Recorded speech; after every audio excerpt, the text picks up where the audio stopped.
बड़े भाग्य मानुष तन पाया, कोट जन्म जब भटका खाया।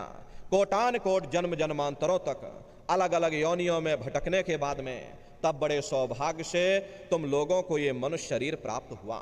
बड़े से बड़े देवी और देवता भी इस मनुष्य शरीर को पाने के लिए तरसते हैं, क्योंकि उन नरकों से, इन 84 से निकलने का केवल एक ही दरवाजा है, वह केवल मनुष्य का शरीर है।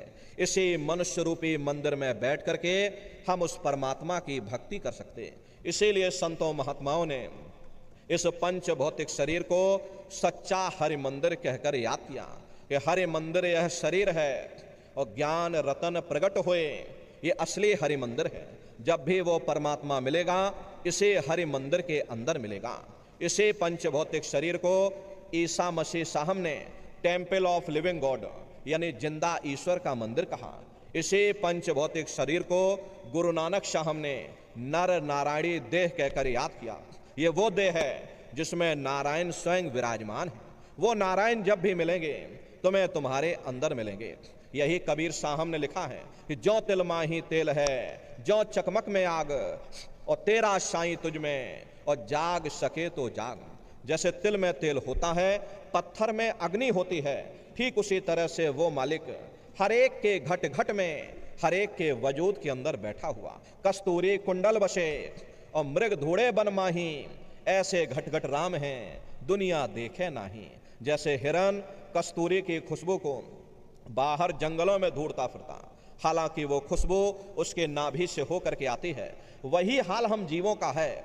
हम दुनिया के जीव भी उस परमात्मा की खोज बाहर इस जड़ संसार में कर रहे हैं। लेकिन महात्मा कहते हैं, भाई मोको का ढूंढे रे बंदे, मैं तो तेरे पास में, और ना तीरथ में ना मूरत में, मैं तो हूं विश्वास में। ना मैं तीरथ में मिलूंगा, ना मैं मूरत में मिलूंगा, ना मैं अन्य किसी कर्मकांड में मिलूंगा, ना मैं पानी में मिलूंगा, ना मैं पत्थर में मिलूंगा, ना मैं किताबों में मिलूंगा। चाहे सारी उम्र बैठ करके तुम किताबें पढ़ते रहो, अरे मैं जब भी मिलूंगा तो मैं तुम्हारे अंदर मिलूंगा।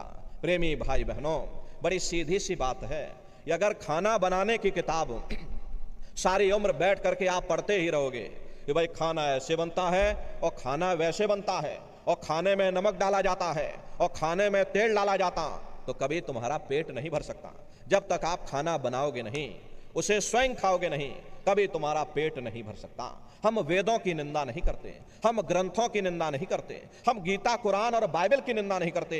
वेद शास्त्र गीता कुरान और बाइबल कहती है भाई मनुष्य के अंदर अंड खंड ब्रह्मांड है, स्वयं वो परमात्मा तुम्हारे अंदर बैठा हुआ।